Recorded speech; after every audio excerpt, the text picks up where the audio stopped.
Okay.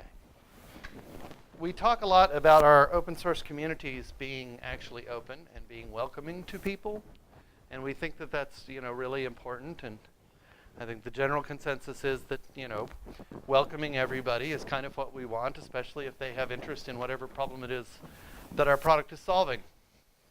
We try to embrace those people, whether their skills are development or documentation writing or finding bugs or fixing bugs or whatever their problem, their piece of the solution to the larger problem is. We try to embrace them. And then we have events in bars with steps, which is not very inclusive. Joel has spoken beautifully and eloquently this morning about making the application itself accessible to users from all around the world and users with disabilities. I'm here to talk mostly about events. Now, a bit of a disclaimer. This has actually happened to me. I actually called an event the Parade of Butts. When you're in a wheelchair, notice where my eye level is. A few years ago, I attended President Obama's first inauguration in the United States. And for the United States, it was this great historic moment, our first African-American president. For me, it was the parade of 2 million butts. All right. Now, that's not entirely a bad thing, just saying. But it was not terribly accessible, even in one of the most accessible cities in America. So try to avoid making your events a parade of butts for your attendees. You'll get and keep more attendees that way. All right, a little bit of a disclaimer. I'm talking mostly about mobility limitations. The reason I do that is because it's the one I live with. I use this chair for distance. I can't walk long distances. I can't be on my feet for a very long time. Standing around at a conference that doesn't have enough chairs in the lobby is a huge problem. Therefore, I use this power chair for that. So that's the axis of disability that I'm most familiar with because it's the one I live. There will be some bits and pieces that touch on other things as well. Checking in. Can anybody not hear me? Good, good. Can anybody not clearly see what's on the screen? Good. You might notice I'm the first person to have asked those two questions at all, other than the time somebody thinks the mic is not working down in the cPanel theater on 9, right? So some goals. Let's learn about the difference between legally compliant and accessible. They are completely different terms. They have no similarity, in fact. Get some examples of accessibility problems you might not have thought of dealing with events, and to learn how event organizers and attendees, yes, you don't have to be an organizer to get involved in this, can help accessibility for people with all disabilities. All right. I'm an American, and so I live under the care of the Americans with Disabilities Act of 1990. It was amended, the ADA Amendment Act of 2008, 42 U.S. Code, which sets forth the government's goals for enforcing accessibility. There are 5 sections to the original ADA. One dealing with employment equality. You may not discriminate in employment against somebody who can reasonably be accommodated to do the job. Now, if your job is lifting 50-pound sacks of dog food over your head and carrying it around, it's a little hard for me to do that. But for a desk job, as a developer, there's no physical requirement for that job. Now, most job descriptions actually will talk about lifting and carrying up to 40 pounds just as a stock blurb, just so somebody doesn't come back and say, no, that's not my job description to pick that projector up and move it. I'm not going to do that. Yes, it's in your job description. But reality is, it's not a requirement for the job that I be able to lift and carry heavy things over my head. So discriminating against me on that basis as a developer is illegal. Public entities and public transportation, buses, trains, courthouses, aircraft. Public accommodations and commercial facilities, restaurants, retail, public libraries that are not run by governments, some of them. Telecommunications. I should be able to use the telecommunications network, even if I am mute. unable to speak. Even if I am deaf and unable to hear, I should be able to use the telecommunications network as much as possible, as much as I need to. And the ADA covers that. And it also has some miscellaneous provisions. And that's where they put all the gotchas. The ADA Amendment Act of 2008 mostly added new definitions of what is disabled, which included, by the way, HIV positive persons. Having HIV is now considered a disability for the meanings of the ADA. So, for instance, you may not, in this country, discriminate against someone who is HIV positive in any job unless it involves bloodborne illnesses. So, as a nurse, for instance, you can restrict what their duties are. Hiring an HIV positive phlebotomist is a little scary, understandably. I mean, we still don't have a complete cure for that, right? All sounds really good, right? Sounds pretty good on its face. Not so much. Here's some of those miscellaneous provisions. None of ADA's provisions apply in totality to religious organizations. They lobbied for a bunch of exemptions, they got them.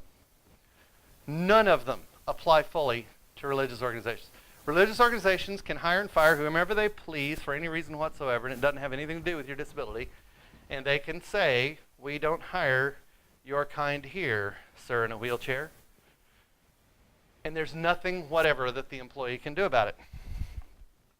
It is cram-packed with compromises between businesses' desires to not spend money and what people actually need to make things work.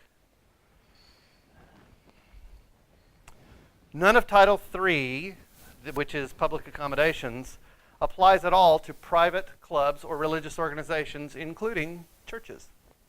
If a church chooses to put a bunch of steps in front of the building, I guess I can't worship there.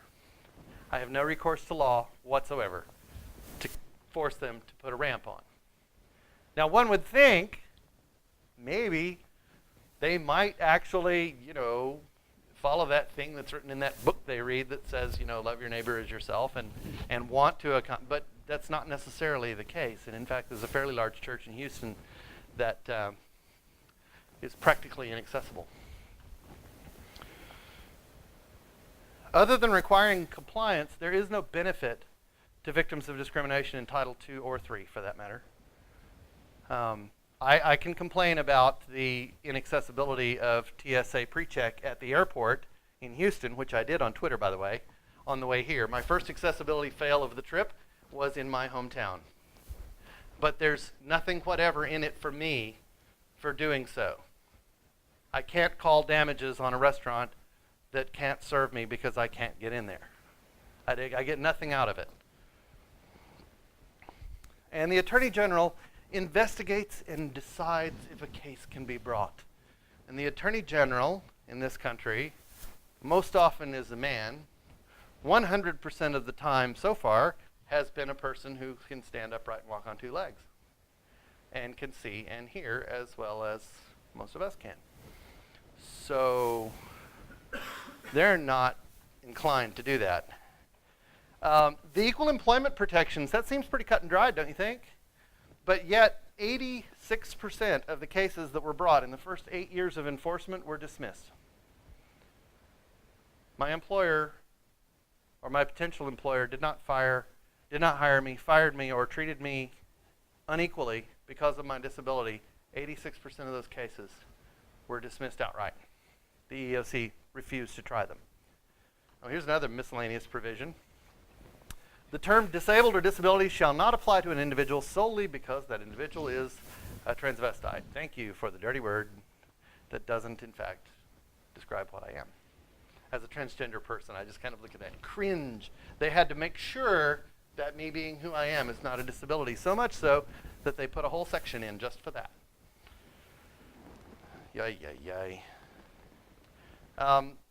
Our current Congress is working on the ADA Education and Reform Act of 2017. This originated with Republicans in the House. It removes all of the proactive requirements for entities in Title III to comply. You only have to comply with the requirements on public accommodations after a complaint is lodged. You don't have to until a complaint is actually lodged.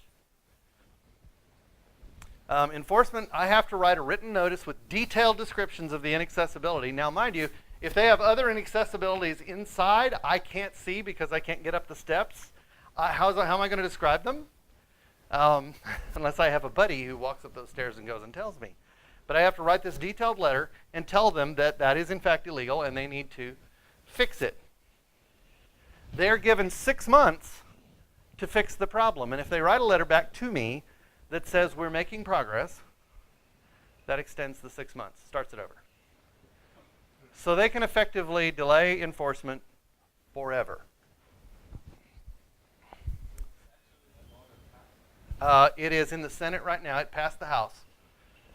Yeah, it passed the House. It's in the Senate. It's in a committee right now. I'm hoping the Senate is slightly more sane than the House. That seems to be the trend. Real insanity dies in the Senate right now mostly. Not always. The burden then is on me to enforce federal law as a disabled person. That's madness. All right, how do things look in Europe? Since we're in Europe, why not? Let's look at Europe. The European Union passed a law in 2015, the European Accessibility Act, and it covers these things. Okay, technology, telecommunications, telephony, media services. Oh, there's passenger transport, that's good. Banking, where are restaurants, libraries, government buildings? They're not on here. Employment is not on here. It's not on here. Individual countries are left, individual member states of the EU are left to their own devices on this. The EU, and of course, the European Accessibility Act is enforced in the European Court of Justice and so on. That is hard to get into because they're kind of busy. The United Nations passed a Convention on the Rights of Persons with Disabilities in 2006. It has these purposes. As is usual with such conventions, no nation is actually forced to do anything, even if they have signed it and ratified it. My own country has signed it but not ratified it, despite 4 attempts to do so. The European Union did sign and ratify, and that's what resulted in that thing 9 years later that doesn't actually include physical accessibility in a whole bunch of places. So what is accessibility then? Let me give you a definition that works for me. If a resource, activity, or event can be utilized with a person with a given disability in the same way as a person without that disability, then it is accessible to the person with the disability, but it might not be to someone else. Okay. So if to get into a restaurant, I have to go around the block to the back of the building and go in the back and through the kitchen and take an elevator, a lift, and get up one floor and go through this back hallway to get into the dining room, then it's not accessible. It's a compromise. There are good compromises. The dinner the other night over at the old church building that's now a restaurant and bar had a compromise. I had to go into the bar and restaurant around the corner, and they had a lift in the back, and I come in the back hallway. That's a good compromise. It's a believable compromise. Since I didn't have to go through the kitchen, it was actually a normal customer area. It was allowed for customers to be in this area without escort. But yeah. Now, something that this conference did very, very well, I told you yesterday during the lightning talks, Mark required them to build a ramp so that I could get to the bar, like all of you could. They didn't have one. Their idea of a good compromise was, we'll deliver her drinks, or she can ask her colleagues. She can choose to be a burden if she wants something to drink. Not a good compromise.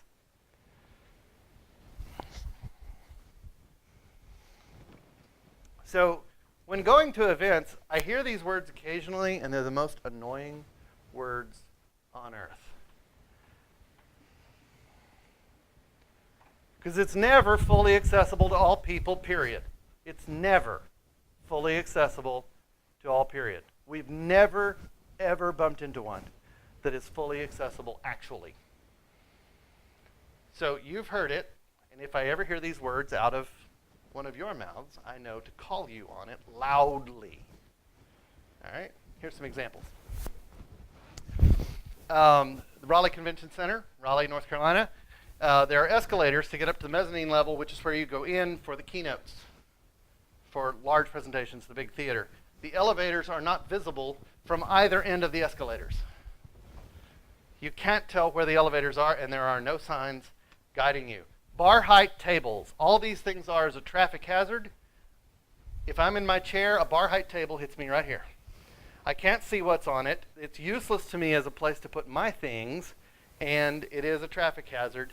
And yes, I've been hit in the forehead by a bar height table. And it hurts. Aisles as a seating zone. Where was I sitting during your talk, Joelle? Yeah, that was deliberate. Now, here's something the conference did pretty well. You might have noticed during the keynote on the first day in the C-panel.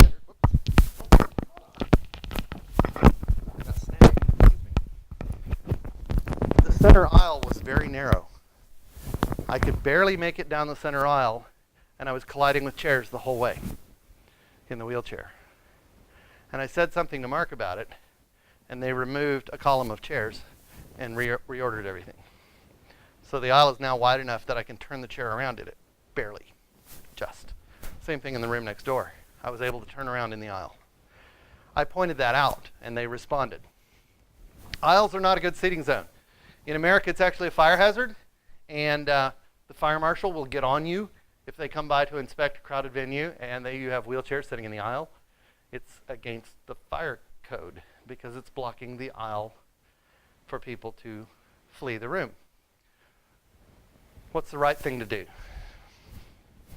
For a conference this size, and knowing there's only one of us in a wheelchair, remove these two chairs and those two chairs.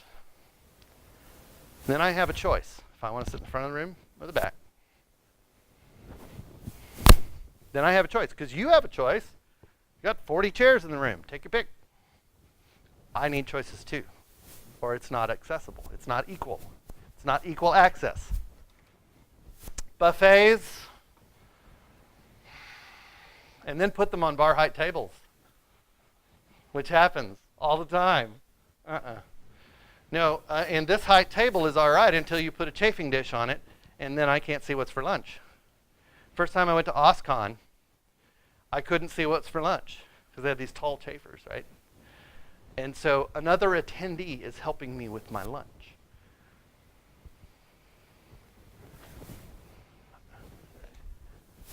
If I say humiliating, some of you are going to think, gosh, she's blowing it out of proportion. It's not that big a deal. Yes, it is. Not being able to be independent is a big deal. And if you're in a manual wheelchair, a buffet is right out. Somebody has to fetch it for you. There's no way around that, because how are you going to hold your food and drive a chair that you've got to push two wheels? Like this? Right. Not accessible.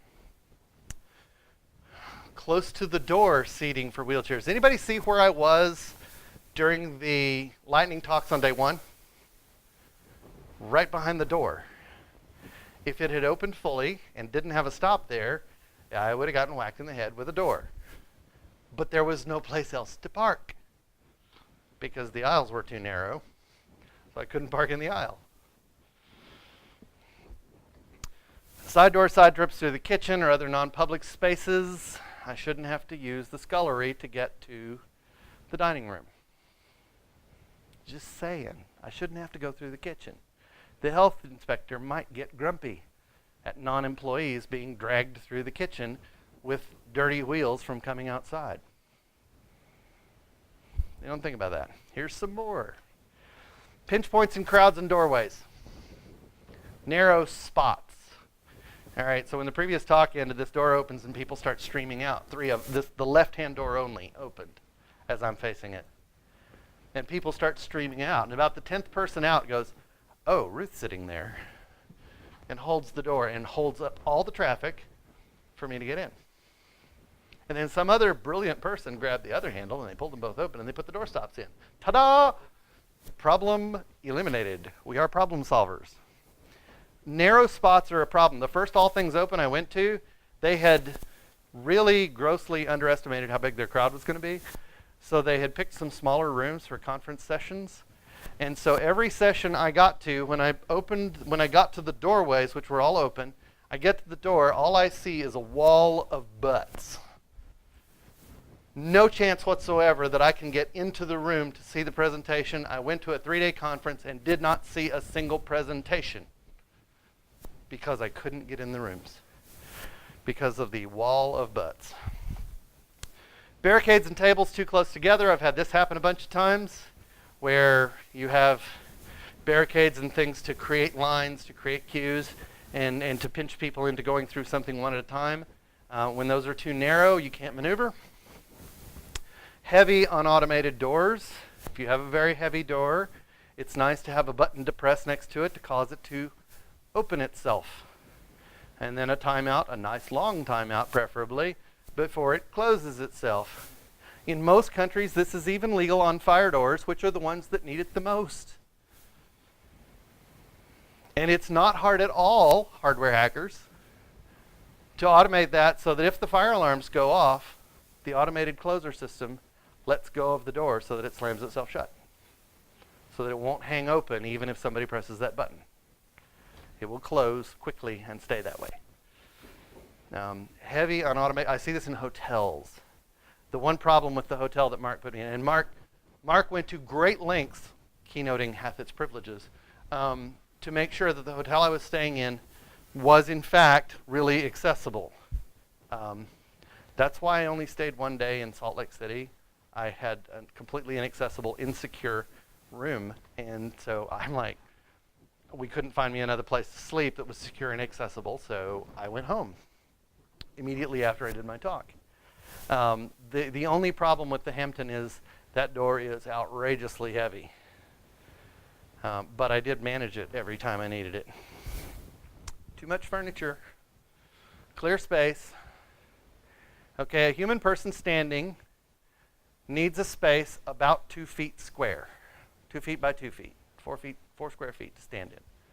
Calculation for crowd size that's acceptable in a space is based on the square footage of the floor.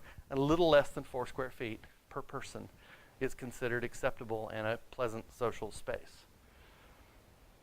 More is better, obviously. However, if you have crammed the room full of chairs, C-panel theater, like they did on the opening day, there's no room to maneuver, there's no room for wheelchairs, there's no room for people with accessibility problems, and even if you're using a cane, it gets hard because those take more room because you've got this stick out here. Long hikes, no chargers. Big convention centers.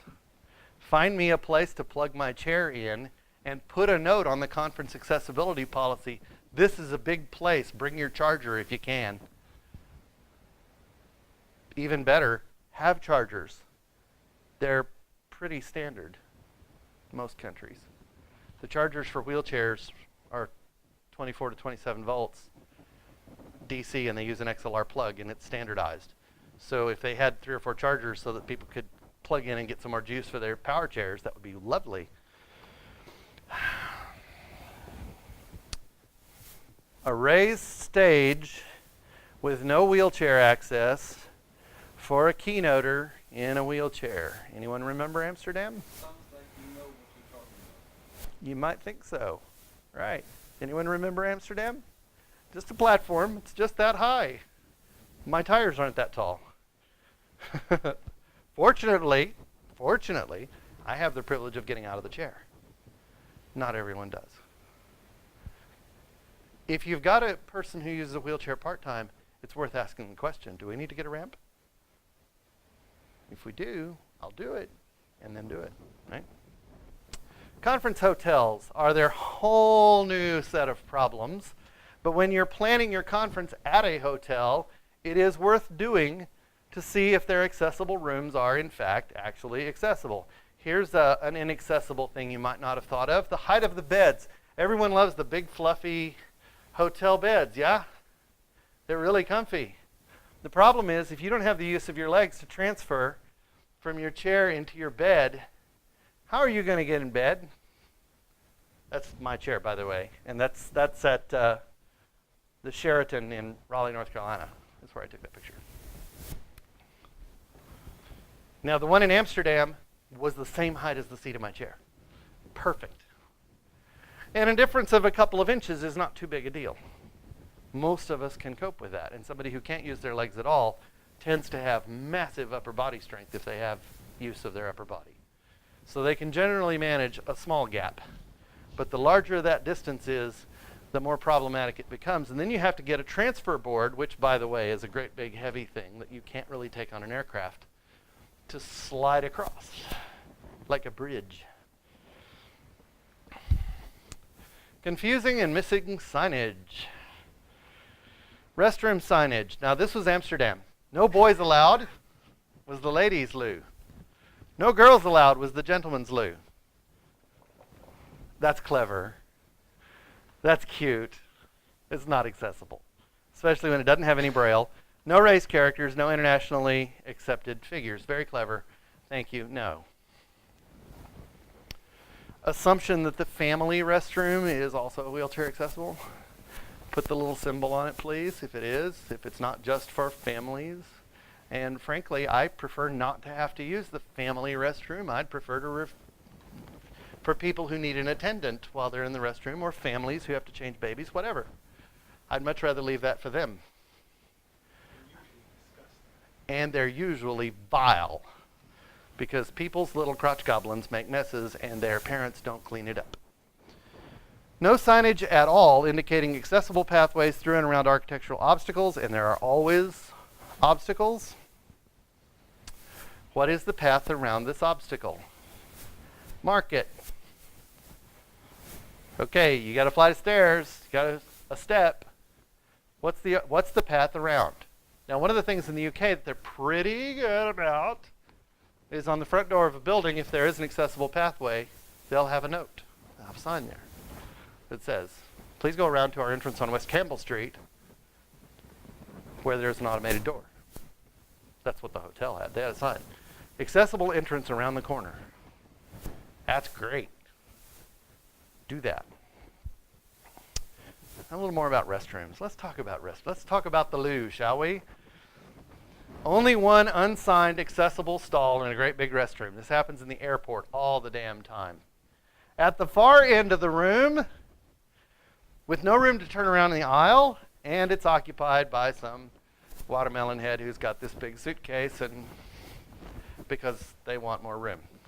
Or somebody who has a small child that they can't corral, or whatever.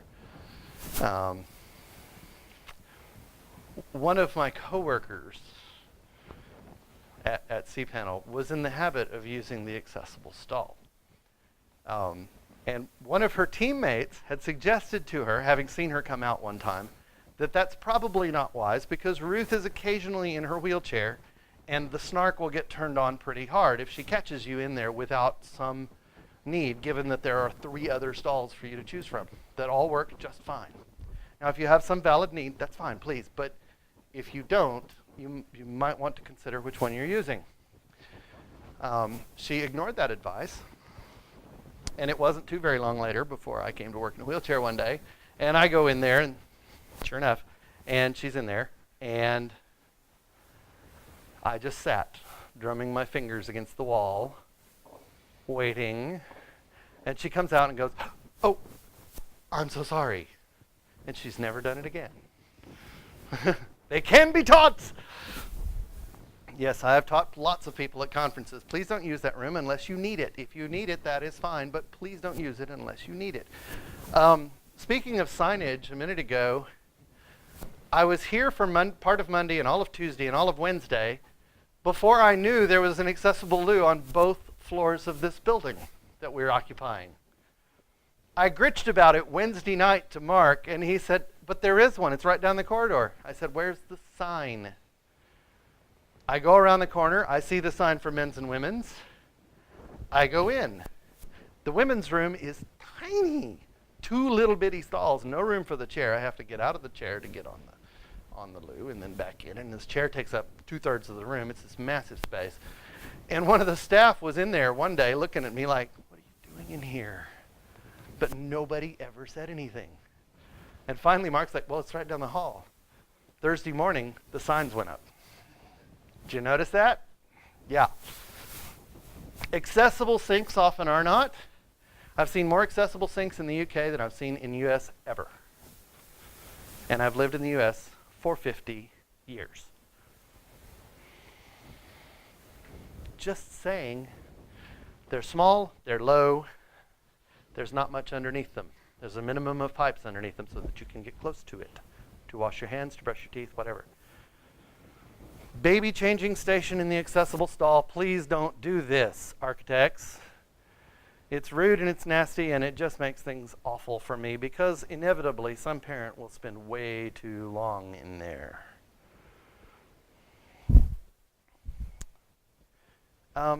There's more to it. And one of the big problems is that I end up being an unpaid consultant all the time on this stuff for events. Now, to a point, I don't mind that. And if someone comes to me and asks nicely and says, I need your help, I'm trying to put together an accessibility policy. You know, codes of conduct become almost standard in events. Accessibility policies are the next codes of conduct. That's the thing that people are starting to adopt. There's more and more conferences, particularly in the anime world and science fiction fandom, has gotten really serious about accessibility policies. I can't wait for the tech world to catch on. Please, please, please, write about it in your blogs. Hi, Dave. And say, why don't we have accessibility policies? Consent violations from helpful people. We all know not to touch a person's wheelchair without permission, right? You may not know that. Don't touch a person's wheelchair without permission. Same for crutches, canes, any other mobility aid they may have. Don't touch it without permission at all. Ever. It's laying down on the floor next to them. So your stick's laying on the floor here next to you. You know, you're not going anywhere, but let me get this for you. Don't do it. He put it there for a reason. Fixers. Fixers who don't know how to fix. Let me fix that door. They break the door. The automated door will do its thing fine, just slowly. I want our CEO to spend a day in a wheelchair. That automated door on the back of the building that goes out to the garage, after one trip out to the garage, that sucker will be fixed. Because Nick won't have any patience for that. I want him to spend one day in a wheelchair just so he can fix that one thing. It's very slow. It's dismally slow. And, you know, he's all about performance, right? He's all about performance and speed, right? I hear the cPanel people just cackling. Yes, he's all about performance and speed. It's only because more people use them, but not because it's less important. Having to explain medical information. You remember at the first of the talk, I explained why I use a chair? I have to explain that about a dozen times a week. So what can organizers do? All right, here's the big framework. This is what you need to be thinking about. Gathering information, planning ahead, action, reaction for the things you didn't plan for, because there will always be some, and evaluating how you did. This looks like the Scrum cycle, doesn't it? Getting information. Scout your location thinking about nothing else. It is worthwhile to rent mobility aids if you don't have one in your family somewhere, and go drive around the venue and see what the bad ideas are. Realize that they have completely different sightlines when you're in a chair. Everything has a completely different sightline when you're in a chair. The problem with this venue, sightline-wise, is that we don't have platforms for the speakers. So wheelchairs have to sit in the front. Otherwise, we end up looking at the back of Dan Muey's head. It's not bad. You are awful cute, but that's not what I came to see. And I can see that all the time in Houston. Ask your conference organizing peers and the vendors you are working with for assistance. Get information from registrants. Don't get nosy. Don't ask me my medical conditions. That's none of your business. But you can ask a question like, do you need mobility assistance for any function at this conference? Do you have mobility limitations or other limits that may impact your ability to fully enjoy the conference? How can we assist? What can we do? How can we make this accessible for you? That's the important part. How can we make, because they're going to tell you very specific things. Make sure that your aisles are 48 inches wide. Make sure that your doors have automatic openers and closers on them. Make sure there's accessible restroom stalls. Make sure your speaker's platform has a ramp up to it. Whatever they need, they will tell you if you ask that one question. How can we make this accessible for you? Planning. Okay, establish a policy that accessibility is important. All right, given that a lot of communities are still trying to decide that all humans are important, I know this is hard. When we haven't decided that women and people of color and LGBT people and disabled people are important, saying that accessibility is important is, I get it, still a little bit of a reach. But I don't really feel like it's that big of an ask. And if you don't have buy-in from your other organizers, scratch the event or get better organizers. Sorry. An organizer who isn't buying into your accessibility policy is going to harm lots of things.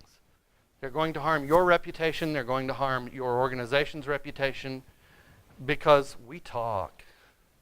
I can't tell you how many Facebook groups and mailing lists and stuff I'm on, and I'll be presenting a detailed postmortem on this conference. All right, the fact that it's gotten better every year is a good thing. Every year that I've been, it's gotten better. Do what you can that's cheap or free without even being asked. I'll give you some, there's a link here in a minute that will really help you with some of that because it's a conference that's been around for 40 years and they figured out a few things. Engaging your vendors vigorously. The people that are arranging buses for getting around at the cPanel conference this year told our conference planners that using an accessible bus is more expensive. They charge extra for that. And the person arranging that came to me and said, that doesn't sound right. I said, it's not right, it's illegal. You need to rub their nose in that. They are lying to you, and it is illegal, and they're not to do that. And they're to provide more accessibility, fix it. And if you've been notified on that form about some need of a registrant, do that. Don't ask questions, do it. Doesn't matter how much it costs, do that. Because otherwise you're losing them. They told you. You've got no excuse. You can't plead ignorance, do it. WisCon is a feminist science fiction convention. It's held in Wisconsin every year. And their accessibility policy is the most extensive one I've ever seen. And it's been in existence for over 30 years. And they just get better and better and better every year. Buy a lot of this. Blue painter's tape. You could also use gaffer's tape. If you can get it in a nice bright color. High contrast with your carpet preferably. Here's something that WisCon does. They create free movement lanes. Walk and roll, walk and roll. You may not stand still or park or stop in this space. Now, this is an equal access space. If you want to walk and go through that away, you're welcome to do so. Don't stop. If I want to get through there, I can just zoom right through, as long as I don't stop. Keeping free movement lanes clear and marked, and so everybody knows. You don't have to remind them that doorways are free movement lanes. You mark them, then nobody has an excuse. Don't let attendees rearrange the furnishings. This is in a Starbucks not far from our old office. Somebody took the table that had a spot saved for accessible for wheelchair access and they moved it around and it's up against the wall. The table where that spot is, there's another table there and it has 4 chairs around it. Don't let your people rearrange the furnishings. Advising attendees of spaces where they might be allergen unsafe. Let people know. Most restaurants do this nowadays. Reserved seating for vision or hearing impaired. Okay, remember I told you that those 2 seats needed to be gone? These 3 seats should be reserved for people who have vision problems and can't see, or since we don't have an audio system, for people with hearing difficulty. These 3 sheets should be reserved. And in fact, I do have vision problems. And even sitting on the second row, I couldn't see Dan's slides. Low contrast, yeah. Sign language interpreters. Most cities have a club or a union or a organization or a company that keeps track of these people, and they can help you contract with them as needed. Quiet spaces, we have one. Thank you, Mark. Ensuring microphones in program spaces. My one angst about this is we do not have an audio system in here. We should, and we should require all the speakers to use it. I couldn't hear Dan for half of his presentation. It's not an audio system, it's just for the stream. This one's just for the stream. Right, it does nothing for in here. Now, I don't need it, not in here, but it's a good idea. Consulting with speakers about high contrast, Dan, and large print materials. Then take actions. Don't implement your things that you've planned at the very last minute. Show up a couple of days early and start taping. Start marking those chairs. Start making marks on the floor. Start putting those tapes down. Give yourself time. Get a gang of volunteers together to do that so that it's there. Get a team together. Keep your eyes open during registration to make sure that the reg desk knows how to get in touch with the team if they see somebody with an obvious disability. Not all visibilities are obvious, but you should also have some note when you register the person that they have accessibility issues, and you should contact the accessibility team and get them into their hands. Make sure that all staff and volunteers know the policy. They know your plans so that they won't do something silly in trying to fix. And then have one or a couple of people ready to react to things that you didn't think of. Because there's always something you didn't think of. I mean, Mark and I have been talking for 12 months about this conference. And there were still things he did wrong that he didn't think about. Having somebody ready to react to solve those problems. Now, in OSCON's case, it's one of the media people. Right? And the first time I went to OSCON and I start tweeting accessibility fail OSCON, the media desk messages me. Well, it happened I was actually working with the media at the time, writing for opensource.com, and I get a DM. Could you come by the media relations desk? We'd like to talk to you. And I went to them and I said, do you want to talk to me because I'm in the media?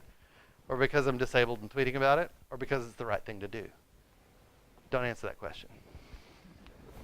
Just look in a mirror and ask yourself. Empower that person to move heaven and earth, even spend money to solve the problems. Now, in this conference's case, it was Mark. And in a small conference, that might be your chief organizer. In a very large conference, you might want to delegate that to somebody. But make sure they're there to respond. Like the media person that does that at OSCON is empowered to drop everything else and tell the media, sit still, I'll be back while I solve this problem. Make sure everyone knows how to find that person, always. And then watch your social media and react instantly if somebody reports problems. Instantly, if not sooner. And then evaluate. Get feedback from the attendees, volunteers, and staff, particularly your disabled attendees. Give feedback to your vendors and your venue. Really important. They don't get better if you don't tell them how to, because there ain't no money in getting better. Make sure that lessons learned get passed on. This was something that OSCON failed dismally at. I went to OSCON in Austin the first year. I taught them a whole bunch of lessons about accessibility. I spent an hour pointing out all the things that they messed up on that made it inaccessible to me. The next year, everything was the same. They made the same mistakes the second time. And it was stuff they did, not just the venue is this way. They just did it that same way twice. They made the same mistakes because they didn't pass it forward. Regular attendees, what can you do? I'm almost done here. We're coming up on time. We're good. Know the published policy. Codes of conduct now show up on the front page. Most conferences. Frankly, accessibility policy needs to be right next to it. Right on that top navigation and always present. Build a conference website, make it that way. You don't have to use accessibility policy written in English in great big letters. You can also use that wheelchair symbol. We see that, we know to look. Keep your eyes open to what's going on around you.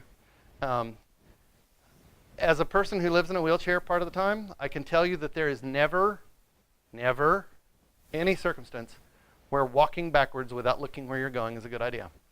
Can't tell you how many nerds have ended up in my lap in the course of conferences in the last 5 years. And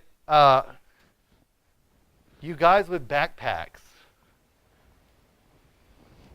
especially guys with backpacks, although it's happened with a woman once or twice, but guys with backpacks don't realize how far back that thing extends.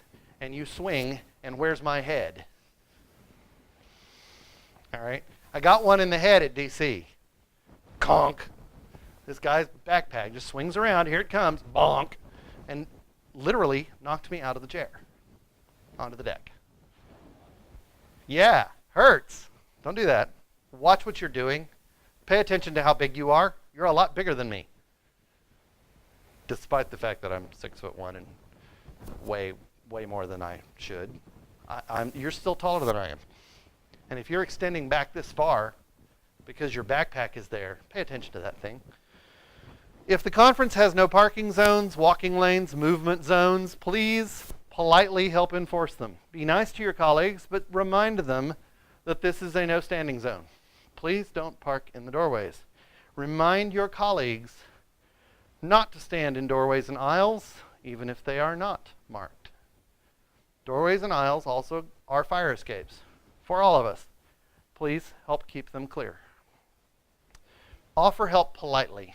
If you're told no thanks, you're done. Most of the time, you'll be told no thanks. If you are told to do something, do precisely that. So the other day, I was struggling to get up a curb backwards in that.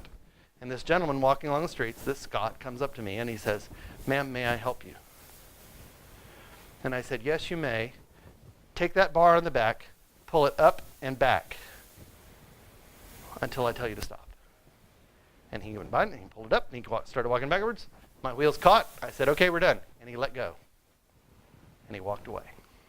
I said, "Thank you." He said, "You're welcome." That's how to do it right. Plenty of other people. Now, another day, I was working my way up a curb and it looked like I was going to make it.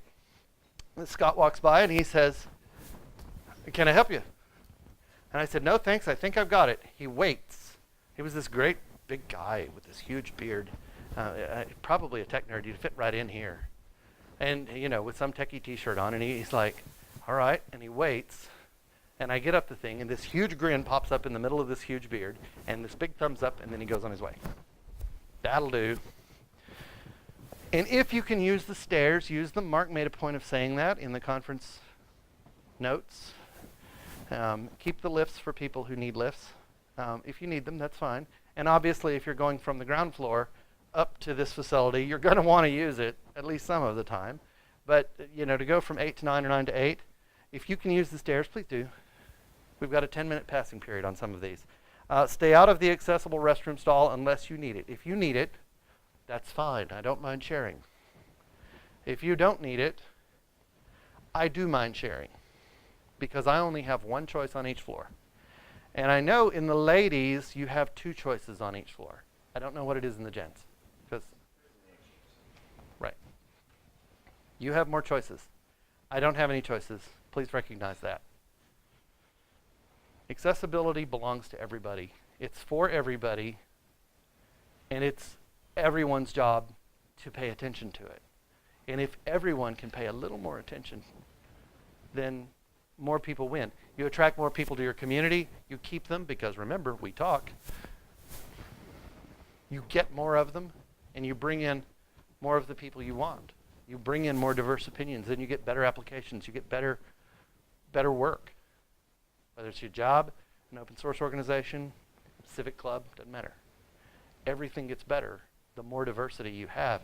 And bringing in physically diverse people is part of that diversity. So, thank you for your time today. I appreciate you being here. Go with my best wishes for you and those you love. Thanks.